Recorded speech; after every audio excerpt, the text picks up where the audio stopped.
Tab जो हमारे पास available है वो है व्यू के रूप में।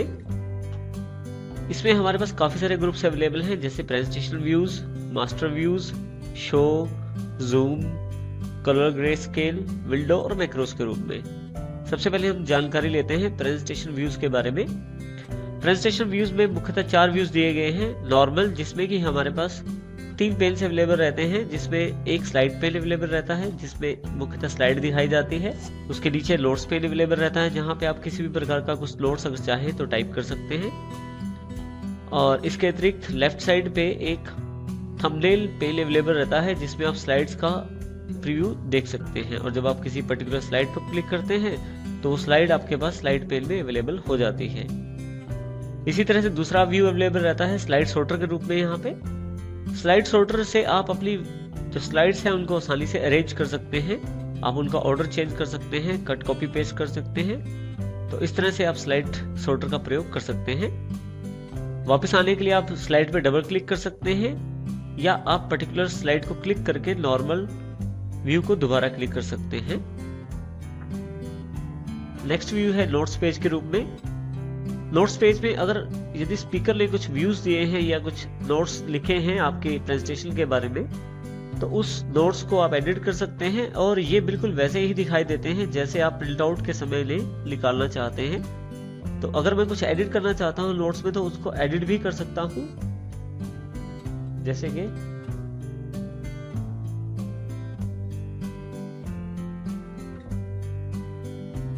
कुछ भी मैं एडिट भी कर सकता हूँ नोट्स पेज में। और यहाँ पे इसका जो प्रीव्यू दिखाया जाता है, बिल्कुल वैसा ही प्रीव्यू आपके पास प्रिंटिंग के वक्त उपलब्ध हो जाता है। नेक्स्ट व्यू है रीडिंग व्यू। रीडिंग व्यू में आप अपनी प्रेजेंटेशन को बिना फुल स्क्रीन किए देख सकते हैं, और इसमें आप उसकी जो एनिमेशंस हैं उनको भी चेक कर सकते हैं। बिना फुल स्क्रीन किए ही आपको ये सारी जानकारी यहाँ अवेलेबल हो जाती है। और यहाँ से वापस आने के लिए आप एस्केप का प्रयोग भी कर सकते हैं, जो कि आपके कीबोर्ड पे सबसे पहला बटन है। लेफ्ट साइड पे टॉप साइड पे सबसे पहला बटन एस्केप है, और आप चाहें तो नॉर्मल व्यू पे यहाँ पे क्लिक करके वापस नॉर्मल व्यू में वापस आ सकते हैं। इस तरह से आप प्रेजेंटेशन व्यूज का प्रयोग कर सकते हैं। नेक्स्ट ग्रुप जो हमारे पास अवेलेबल है वो है मास्टर व्यूज के रूप में, जिसमें 3 तरह के हमारे पास ऑप्शन अवेलेबल हैं: स्लाइड मास्टर, हैंडआउट मास्टर और नोट्स मास्टर। सबसे पहले जिसमें है स्लाइड मास्टर। स्लाइड मास्टर का अर्थ आपके जो प्रेजेंटेशन है उसकी थीम से है। आप अपने प्रेजेंटेशन की थीम की जो जानकारी है वो इसमें स्टोर करके रख सकते हैं, जैसे फॉन्ट, उसका कलर, या ऑब्जेक्ट्स के ऊपर दिए गए इफेक्ट्स। आप चाहें तो प्लेस होल्डर्स को आप चेंज कर सकते हैं। आप प्लेस होल्डर्स बढ़ा सकते हैं, कम कर सकते हैं। आप चाहें तो उनका साइज बदल सकते हैं। इसके अतिरिक्त आप अपने टेक्स्ट का जो अलाइनमेंट है वो भी चेंज कर सकते हैं। और इसके अलावा भी आपके पास काफी सारे ऑप्शंस अवेलेबल रहते हैं स्लाइड मास्टर में। तो इसका अर्थ यह है कि स्लाइड मास्टर मुख्यतः आपके लिए एक थीम की जानकारी प्रदान करता है। आप उसमें चेंज करके अपनी नई थीम्स भी बना सकते हैं, आपकी जो प्रेजेंटेशन है उसमें अप्लाई भी कर सकते हैं।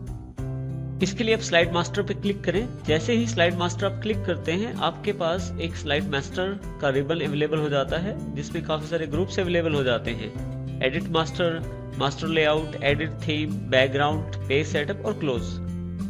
आपके पास जो स्लाइड मास्टर अवेलेबल है आप उसको भी चेंज कर सकते हैं, और इसके लिए आप मास्टर स्लाइड का भी प्रयोग कर सकते हैं। देखिए, यदि आप लेफ्ट साइड पे ध्यान दें तो आपके पास थंबनेल्स प्रीव्यू में जो सबसे ऊपर जो स्लाइड है, सबसे पहली स्लाइड है, वो मास्टर टाइटल स्लाइड की स्लाइड है। यानी कि आपके पास जो पहली स्लाइड है वो मास्टर स्लाइड है। इसके अतिरिक्त उसके साथ एक डॉटेड लाइंस दी गई हैं जो नीचे दी गई स्लाइड से कनेक्टेड है। इसका अर्थ यह है कि नीचे दिए गई जो स्लाइड्स हैं वो एक तरह से इनके लेआउट स्टाइल हैं, जो कि बहुत सारे अवेलेबल हैं। आप चाहें तो इनमें और भी लेआउट स्टाइल ऐड कर सकते हैं। और आपकी जो पहली स्लाइड है वो आपका मुख्य मास्टर स्लाइड है। किसी भी तरह की थीम चेंज करने के लिए आपके पास यहाँ ग्रुप अवेलेबल है, एडिट थीम। आप चाहें तो यहाँ थीम का बदलाव कर सकते हैं। किसी भी थीम को आप अपनी मास्टर स्लाइड थीम में चेंज कर सकते हैं।